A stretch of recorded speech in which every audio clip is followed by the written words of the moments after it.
Alex, Tyler, and Jake had been friends since childhood. Every summer, they planned a hiking trip, always chasing the most remote, challenging peaks. But when they decided on Devil's Spine Mountain, the locals at the base village immediately tried to warn them. Old men with wrinkled faces and missing teeth whispered as they passed. "You don't want to go up there," one villager said. "The mountain. It watches. It doesn't like visitors." "You're just scaring us," Tyler laughed, adjusting his backpack. Jake shrugged, while Alex studied the path ahead. They had ignored warnings before. Fear never slowed them down. The first few hours were normal. Birds chirped. The wind rustled the leaves. Their boots crunched on the soft forest floor. They laughed, shared snacks, and marveled at the beauty of the early sunset painting the treetops. But as they climbed higher, the forest changed. The sunlight dimmed unnaturally. The temperature dropped, though it was late summer. The birds were gone. Even insects seemed to vanish. The only sound was the crunch of their own boots, exaggerated in the deafening silence. It was as if the forest was holding its breath. Jake, ever the photographer, wandered ahead, disappearing between thick trunks. Minutes later, they heard a voice. "Alex. Tyler. Help me." It was Jake, but something was off. His scream echoed strangely, distorted, and far too close. They ran toward it, but the forest seemed to stretch endlessly, twisting around them. Every tree looked the same. Every step forward led them deeper into the woods. Then they saw him, or what looked like him. Jake stood ahead, waving. But his eyes, they were completely black. Not dark brown or blue, just pure, endless black voids. His mouth stretched in a smile that didn't feel human. "Alex, come with me." The creature stepped closer, but as it did, a chilling screech came from above. Something moved in the trees, branches snapping, leaves rustling, though the wind had died.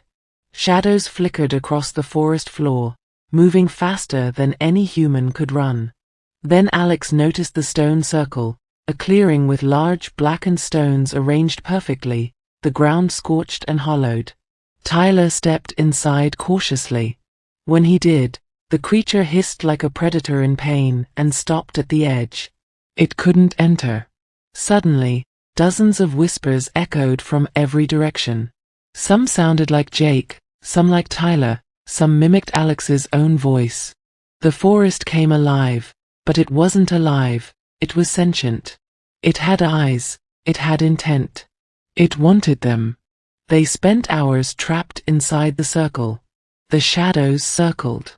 One appeared to climb a tree upside down, face pressed against the bark, smiling at them.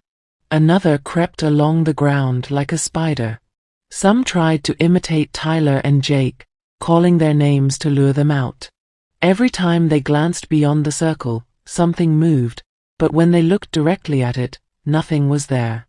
Then they saw scratches on the stones, small handprints, deep and jagged, as if claws were dragging something across them. By midnight, Alex noticed Jake's body outside the circle, or what he thought was Jake. It crawled, dragging itself toward them, his limbs twisted, bent, moving in impossible ways. The whispers grew louder. "Join us. Come back. Forever." Tyler whispered, trembling, "It's trying to make us leave the circle." The moon disappeared behind clouds. Darkness fell. Complete, suffocating darkness. Even the stars vanished. The circle seemed to glow faintly, but only just enough for them to see the horrors inching closer from the forest edges. Hours passed, or maybe minutes. They lost all sense of time. One by one, the shadows began to multiply. Some hovered in the air. Others ran along the tree line, always keeping just out of reach. One shadow suddenly leapt into the circle, screaming in a voice that was a mix of Jake, Tyler, and Alex all at once. The boys screamed and huddled together. Then, the ground outside the circle cracked. Long, black tendrils shot out, creeping slowly toward them.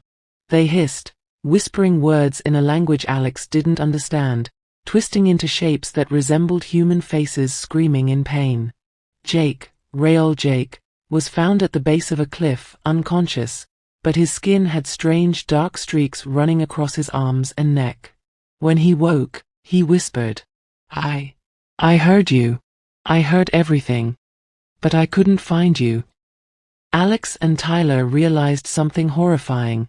The forest wasn't trying to kill them. It was trying to take them. They spent the night in terror, huddled inside the circle, fighting sleep, because closing their eyes meant the forest could reach them. They felt cold fingers brush their skin, heard soft breathing at the back of their necks, and smelled decaying flesh in the air even though nothing was there. At dawn, they made their first move. Slowly, carefully, they stepped inside the circle to exit, but the shadows blocked the edges, writhing and screaming. Some mimicked their friends' voices. Others whispered secrets only they knew, voices from the past, from childhood, from mistakes they'd never confessed. The forest tested their minds as much as their bodies. Panic and fear nearly tore them apart. Only by running without looking back did they manage to escape. As they reached the village, Alex turned one last time. On the mountain ridge, a figure stood, Jake's face. But his smile was wrong. His eyes hollow. The wind carried a whisper. "Come back. Forever." Even years later, Alex, Tyler, and Jake never spoke of that night. But sometimes, when they hear their own name in the wind, they remember the mountain that hunts, and a shiver runs down their spine. Something up there waits, watching, always waiting.